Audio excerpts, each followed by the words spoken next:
I'm going to show you how to make a delicious veggie-filled frittata. We start this off by thinly slicing one shallot. After that, we'll be slicing one bell pepper.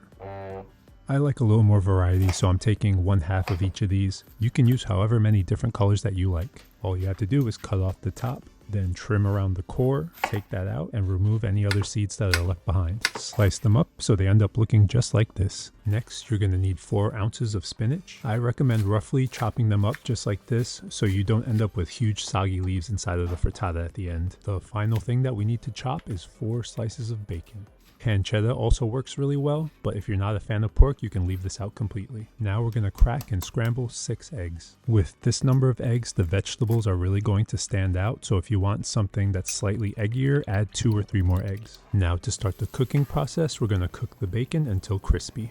Once it's ready, you're going to set it to the side, remove all of that bacon grease, and add some butter. Once the butter is melting, we're going to add the thinly sliced shallots to the pan and cook them for about 2 minutes until they start to turn translucent.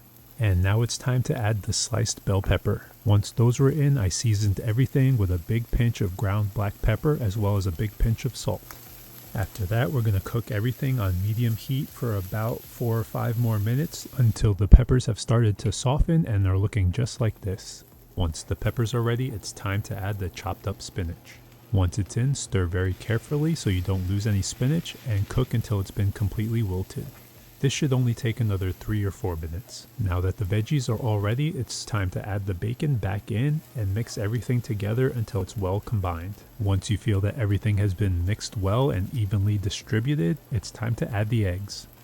Now that the eggs are in, we're going to cook them for about 4 or 5 more minutes, stirring occasionally and making sure that everything ends up coated with the eggs and evenly distributed. After this amount of time, the eggs will only be partially cooked because we are going to finish this in the broiler. So make sure that your broiler is on and you have a pan that can go in the oven, and put it under the broiler on the top shelf for about 5 minutes, but make sure that you keep an eye on it at all times. While this is in the broiler, the eggs are going to cook the rest of the way through. They're actually going to start to puff up a little bit, and you're going to develop a nice brown crust on top. Now that 5 minutes have passed, the frittata should be ready to come out. And yes, the eggs are looking nice and fluffy, the veggies have been slightly browned, and the broiler has not burnt everything to a crisp. Now it's time to transfer this all to a plate and it's ready to be served. Now if you found this video helpful, please consider subscribing. Give the video a like, comment, all that other good stuff. Anything would be appreciated and more videos will be coming in the future.